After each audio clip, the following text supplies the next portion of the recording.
लाडक्या बहिणींना भाऊबीज मिळणार असं आश्वासन उपमुख्यमंत्री एकनाथ शिंदे यांनी दिले। तसंच योजना कायम सुरू राहणार असंही ते म्हणालेत।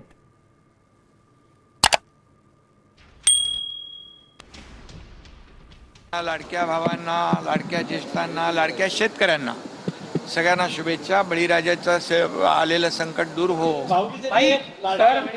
भाऊबीजेच्या वाट बघत म्हणजे ते लाडक्या बहिणींच्या भाऊबीज मिळणारच, भाऊबीज मिळणार आणि लाडकी बहीण योजना कायम सुरू राहणार। रोहित पवारांचं म्हणणं आहे की आरएसएसवर बंदी घालावी, ज्या पद्धतीने कर्नाटक सरकारने आरएसएसवर बंदी घातली त्याप्रमाणे महाराष्ट्रामध्ये कॉलेज आणि इतर ठिकाणी आरएसएसचे लोक घुसते, ते कुठेतरी कॉलेजमध्ये वातावरण खराब करण्याचा प्रयत्न करतात। खरं म्हणजे अशा प्रकारचं वक्तव्य हे दुर्दैवी आहे आणि निषेधार्ह आहे।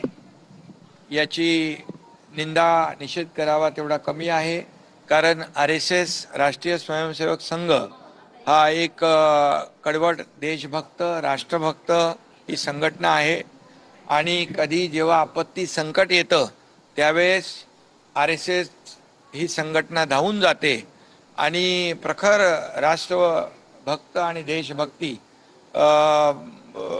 वर काम करणारं हे आरएसएसचं संघटन आहे। आणि खरं म्हणजे अशा आरएसएसवर बंदी घालावी असं म्हणणं अतिशय दुर्दैवी आहे, अतिशय चुकीचं आहे।